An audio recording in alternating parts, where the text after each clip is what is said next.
Man, oh man, they ain't freshmen no more. They ain't no more rookies. They ain't getting picked on. Ain't wearing no weird old costumes by the veterans on the team. We're talking about the sophomore running backs, the second-year running backs for fantasy football 2020. And we're going to get into it right now. Welcome, ladies and gentlemen, back to the video. That's right. We're going to be talking through really the 5 noteworthy sophomore second-year running backs in fantasy football for the 2020 season. They're no longer rookies. They're no longer getting picked on. Some of them really put their thing down last year and really put up some numbers. So you can see on the screen right now, we're going to be starting with Josh Jacobs. I wanted to make this video especially right after the NFL draft because it's going to be changing based on some of the things that happen in the NFL draft for some of these second-year running backs, especially one of them, which we'll get into, so stick around and be sure to watch for that. This is really a prove-it year for second-year running backs. If you had a good season in your first year, was it because of offensive line play? Were you creating yards yourself? Those are some of the things that I want to look at and inform all of you about so you can make the right judgments when trying to choose between these breakout rookies and really which ones are going to be busts that just happened to be in good situations last year, that situations might not be that case this year. So depending on when you're watching this, please do a couple things for me, totally free. Hit that like button and the subscribe button. It helps this channel out a ton. If you enjoy this content, if you've seen a previous video of mine,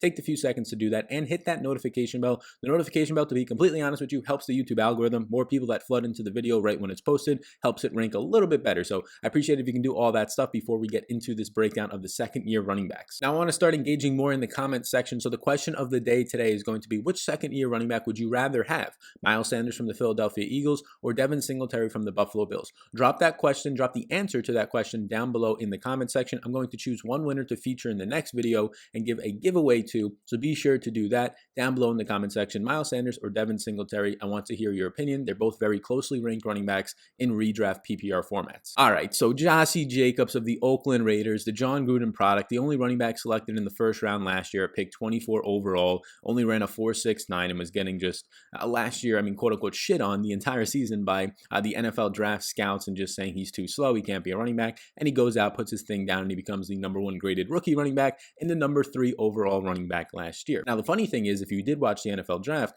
the only running back selected in the first round of this year's NFL draft was Clyde Edwards-Helaire to the Kansas City Chiefs, and he ran a 4.640, which was known to be very slow. So actually, Josh Jacobs was quite slower at 4.69, and his compound workout metrics were not that good. So it just goes to show you that these athletic score ratings don't matter as much for guys who are just shifty and can break tackles in between the tackles, and that's exactly what Josh Jacobs did. He was the #1 elusive running back in the entire league last year on over any running backs over 100 carries. He had 69 broken tackles. The guy was 7th in yards after contact and top 10 in both runs of over 15 yards and juke rates. He was an absolute motor last year, one of the best running backs in the entire NFL as a rookie. Now, you might have not have known all of that, how productive that he actually was, because he did get hurt for 3 games and he kind of phased out down the stretch when some other running backs started to come on, like a Miles Sanders, like a Devin Singletary. But he had over 240 carries, led all rookies, tied with David Montgomery with 242 carries, 1,150 yards, and 7 touchdowns. And now he wasn't that active in the receiving game, but he did tally up 20 receptions on 28 targets,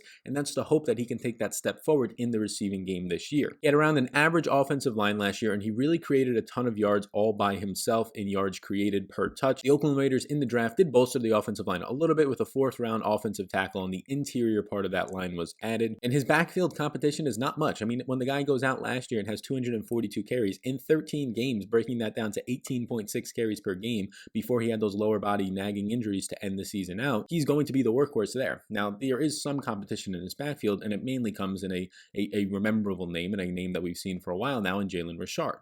Jalen Richard did sign a 2-year deal over this offseason, and he did catch 36 balls on 42 targets last year through 16 games. He actually played 29.4% of the snaps. So that's a little bit of a concern, right? There's a pass-catching threat in your backfield. You're not really a pass catcher. John Gruden during the season last year and now during the offseason has been speaking about, we need to get this guy the ball more in the passing game, but we didn't see it last year. Maybe with an offseason of work we can see it, but then you sign Jalen Richard, so you're kind of telling us one thing, but doing another. You're kind of cheating on us behind our backs. We don't know. You're kind of a sketchy guy, John Gruden. But they also did get rid of DeAndre Washington. He went to the Chiefs, who now what the Chiefs are going to be signing, and really drafted Clyde Edwards-Helaire. That doesn't bode well for DeAndre Washington, but Washington did see 36 receptions on 41 targets as well last year, so at least those receptions and that workload in the passing game is gone, and not to mention he did see 20.6% of the red zone touches, DeAndre Washington, so that should help as well. Now, Josh Jacobs' red zone role was 44 total touches, 65% of the team's share, so it can only go up with no DeAndre Washington back there, because Jalen Richard is a between the 20s change of pace back. He's not a guy was going to be on the field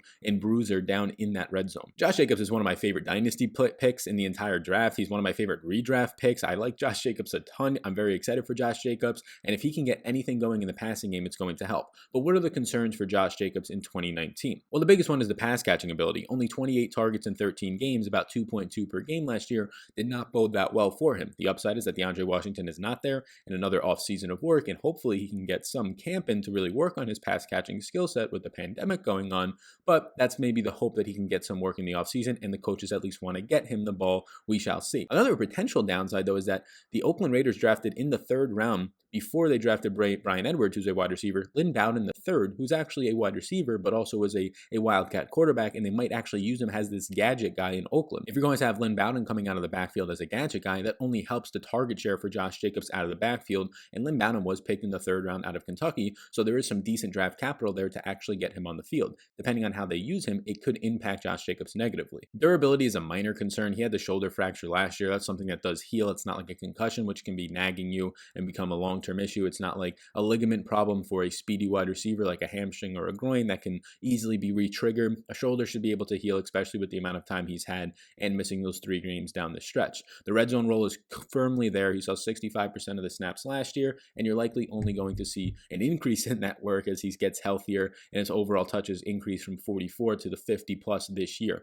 Only 3 running backs saw 50 plus red zone carries last year, and if Josh Jacobs would have played all 16 games, he likely would have been the 4th. Numero dos, Devin Singletary here out of the Buffalo Bills camp. Last year, Devin Singletary, his production down the stretch really started to spike once the old man, the cloud of dust himself, one of the legends, quote-unquote legends, in Frank Gore, left the building in Buffalo. And here's the thing about Frank Gore, really quick side chat we can have. Why did Frank Gore, an old man, an old aging man, go from the Colts in a dome where his old body can actually handle it? He could be anointed a saint for carrying the ball 2 yards in the red zone for a touchdown. And then he went to Buffalo, probably the coldest place that you can go to that doesn't have a dome, and you're playing outside and your cold, achy body starts to break down. And we saw that down the stretch last year. It favored Devin Singletary, but I think it really did hurt Frank Gore, because I don't know if we're going to see that man ever again, and likely shouldn't, because he's very old and he had a great career. So if you're watching this, Frank Gore, or Frank Gore's children are watching this, great career, Frank. Going to Buffalo, probably not the best idea for that old aging body. But because of that, Devin Singletary did average over 20 touches per game down the last 5 games of the season.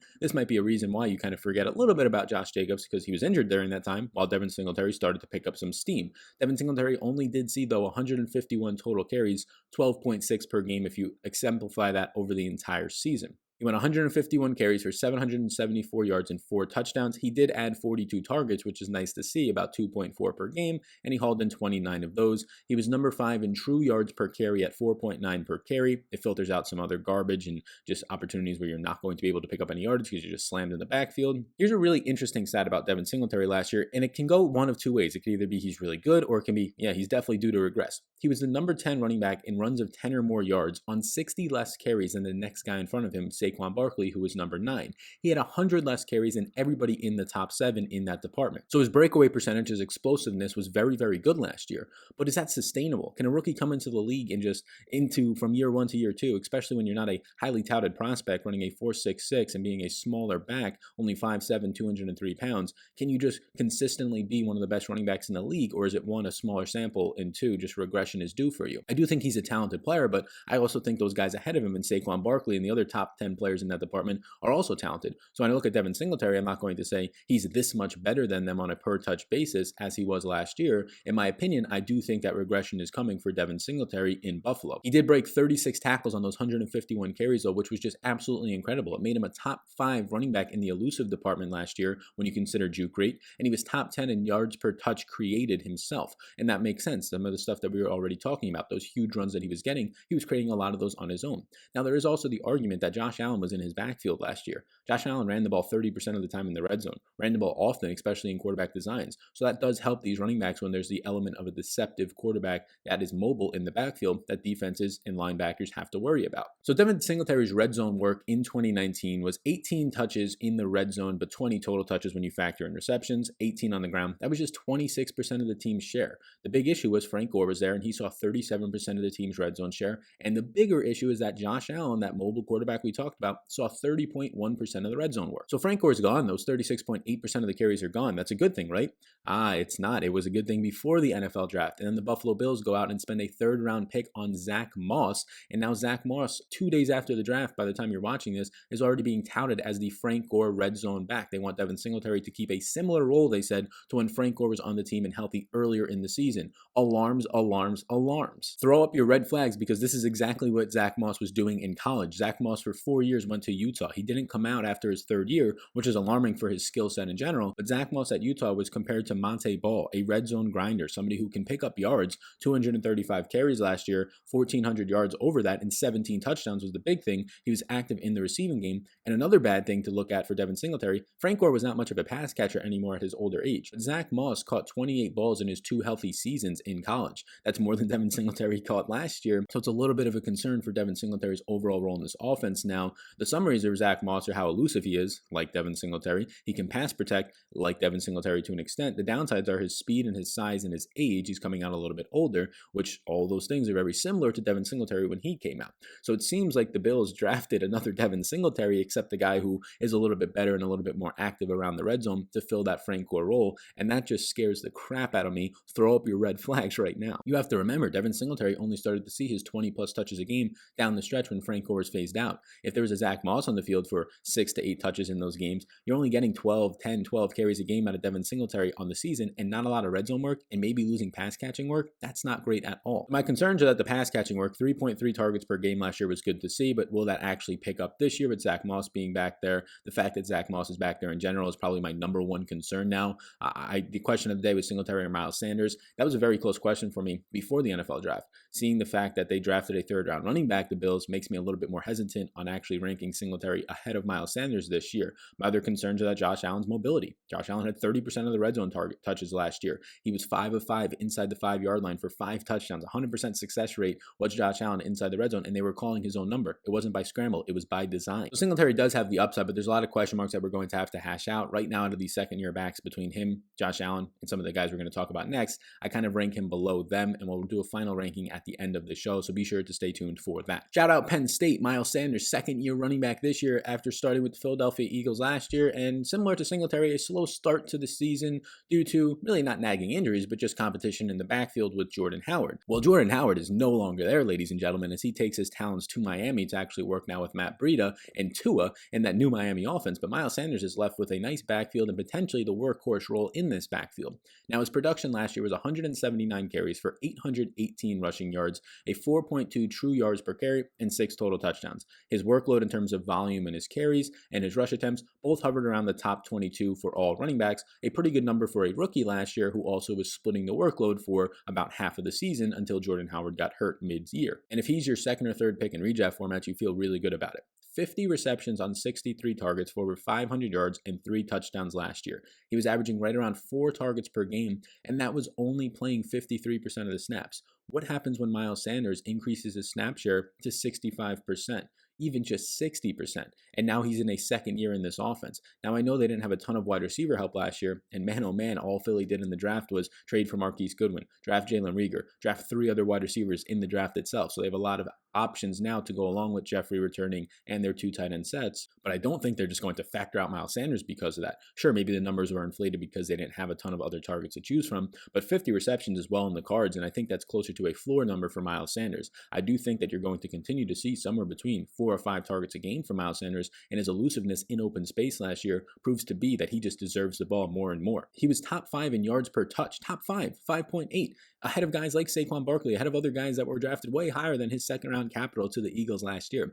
His red zone role, he saw exactly 1/3, 33.3% of the team's red zone carries, 36 total touches. Now, Jordan Howard saw 29.3% of the team's red zone share, and now he's gone. He's not in the offense anymore. And his only competition now is Miles Sanders, RB1, Boston Scott, who had some success especially in the pass catching game last year, RB2. And then there's just a string of guys competing for RB3. One of the names you might know, Elijah Holyfield, a former Carolina Panther. The thing that also helps Miles Sanders and this run defense is that the Eagles, one, they improved all their wide receivers, and hopefully that helps them score points on offense. But two, they improved their defense, especially their biggest need, their secondary at cornerback. They added Robbie Coleman, who's a slot cornerback that will help them a ton from the Rams, one of the most underrated cornerbacks last year. They add Darius Slay, which is going to help them a ton on the outside. They have not had a lockdown corner in many years. And then they add Javon Hargrave for their defensive tackle to bolster up their defensive line, which was already great last year. So if you can lead to less points on defense, force some turnovers, your offense now has more weapons in the wide receiver department, you get ahead of the competition, i.e. increases the amount of snaps and increases the amount of carries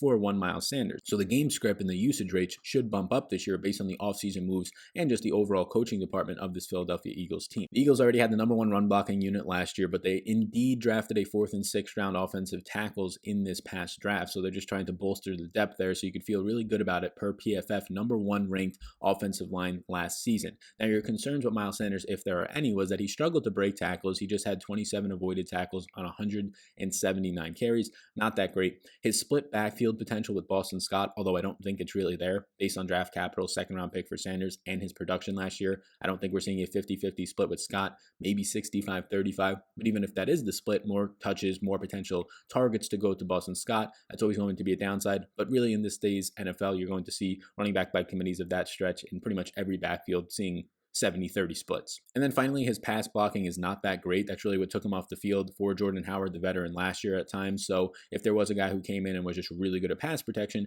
it could knock Sanders off the field for another 10 or 15% of the snaps, although I don't really envision that happening. I like Miles Sanders right now as it stands while I record this more than one Devin Singletary that we talked about, but I do like Josh Jacobs still ahead of him. But Josh Jacobs and Miles Sanders are going to be targets for me, at least as of right now, heading into the fantasy football season. They both look primed for huge seasons as what looks like being the workhorses in their both improved offenses with good offensive lines. As I sort of rank these running backs, it seems to be tier 1 of Josh Jacobs and then Miles Sanders. Tier 2 by himself is Devin Singletary for the 2nd year running backs fantasy football 2020. And then tier 3, likely by himself, is David Montgomery, who is seen by many to be potentially the best running back in this draft last year, especially based on his landing spot in Chicago. And now it's really hard to get a gauge on David Montgomery, who, just to be blunt, was very inefficient and ineffective last year. He was tied with Josh Jacobs for rookies with 242 carries, but he did not go over the 1,000-yard mark like Jacobs and push for Rookie of the Year. He only actually saw 3.5 yards per carry, true yards per carry, 6 touchdowns, and under 900 rushing yards. Not great. He was able to actually break tackles, though. He broke 47 tackles, but his yards after contact were abysmal, just 2.3 yards after contact. So the thing coming out of college for David Montgomery was this guy can break tackles, and that's fantastic, but if you're not doing anything after breaking the tackles, why break the tackles in the first place? He was a number 10 graded rookie running back. That's just abysmal, and he was number 74 out of all the running backs listed here. He was the 30th in overall elusive rating, which does factor in your yards after contact. So again, not being that efficient or effective.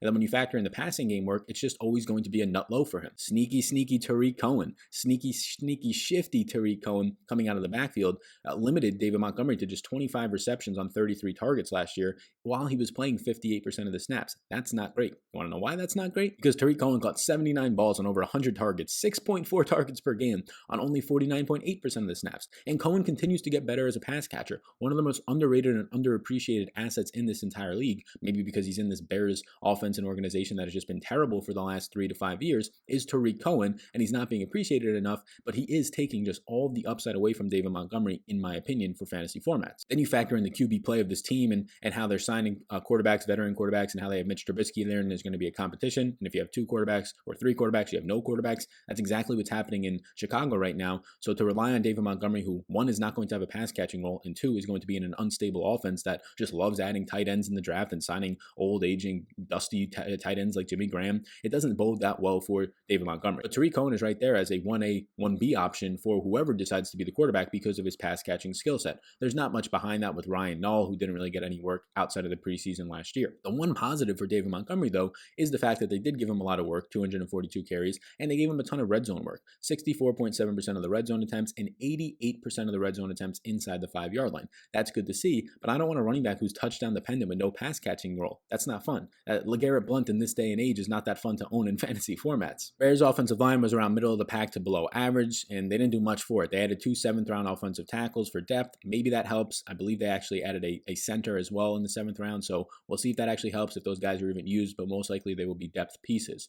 So my biggest concerns with David Montgomery, the offense as a whole. I don't trust this offense at all. Allen Robinson's an absolute stud. I do think that Anthony Miller is an emerging prospect in his 3rd year now out of the slot for the Bears, but it's just a quarterback play. If you don't have good quarterback play, if you have a shaky offensive line, how am I supposed to get excited about that? I do like Tariq Cohen. I like some of their weapons, but David Montgomery, how he fits in this offense isn't that great in my opinion. If he goes down and scores 14 touchdowns this year, yeah, he's going to be needed in some fantasy formats, and if you draft him, he'll work out for you. But if he goes out again and scores 6 or 7 touchdowns, he's likely not going to push around 1,000 yards or more. And the biggest thing is, in PPR formats, he's probably not going to catch more than 20 to 25 balls, and that's maybe wishful thinking. So with Tariq Cohen in the backfield, taking his passing game role, with the fact that you're having just this offense in general looking very, very sketchy, and him being so touchdown dependent, it does scare me away from David Montgomery. He would be my 4th ranked running back out of these 4 that we've talked about so far, and he's in a tier by himself, meaning that he's well below the Devin Singletary range, the Miles Sanders, and Josh Jacobs. All right, this is just going up on the screen so that we can pour one out for Darrell Henderson Jr.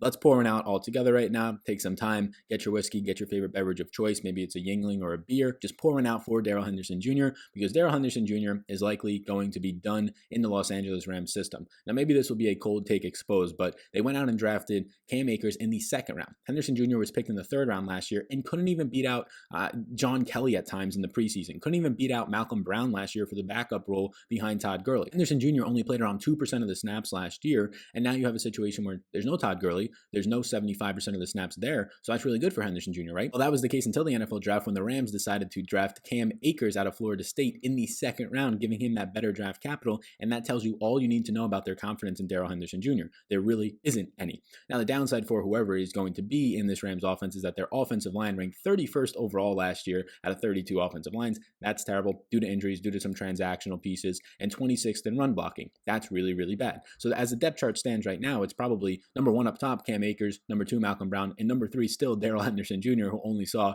2.5% of the snaps last year. So you can take Darrell Henderson Jr., at least for right now, off your fantasy radars, in my opinion. Maybe he has a really good camp, if there is one. Maybe he has a really good preseason and gets on the field more, but just based on the draft, it tells you all you need to know about the Rams and their thoughts on Darrell Henderson Jr. Cam Akers out of Florida State, somebody to keep an eye on. I'd urge you to check out my must-own rookie running backs video. I can link that one up at the end of this one, but check out Cam Akers out of Florida State. Really suffered from bad offensive line play, but he was so good. He forced 76 missed tackles. He was elusive. He was a power runner, went for over 1,100 yards, even with the 4th worst offensive line in all of college football last year, and he can catch the ball. He caught 30 passes on 38 targets, and the biggest one, especially when you have a quote-unquote franchise system, Matt Ryan type quarterback in Jared Goff, he can pass protect like a demon, and that's something that Darrell Henderson Jr. has struggled with. So Darrell Henderson Jr. is on a tier of his own, right? We talked about Josh Jacobs and Miles Sanders in tier 1 in that order. Devin Singletary by himself in tier 2. In tier 3 for the 2nd year running backs, it'll be David Montgomery. Tier 4, tier 5, it'll be nobody. And then tier 6, it'll be Darrell Henderson Jr. Henderson Jr., even if there was an injury to, say, Malcolm Brown, would still be the backup.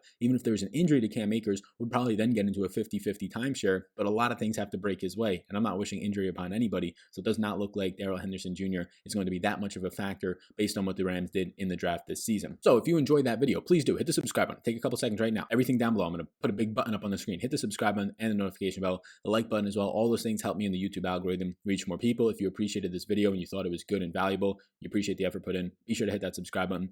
Be sure to also check out Monkey Knife Fight. Again, $15 when you deposit $10. They will give you $15 for free. You can play with player props over there, have a good time. You want to put in $50, they'll give you $50 for free. Use the promo code Vetri or the link in the description, and you can check Monkey Knife Fight out. Thank you so much. Be sure to check out some of the other videos in the playlist for Fantasy Football 2020 that I have on the final end screen here. You all rock. I will see you in the next one. This was the must-own sophomore, 2nd year running backs in Fantasy Football 2020. I'm Sal Vetri, and I hope you have a great rest of your day. See you, gang.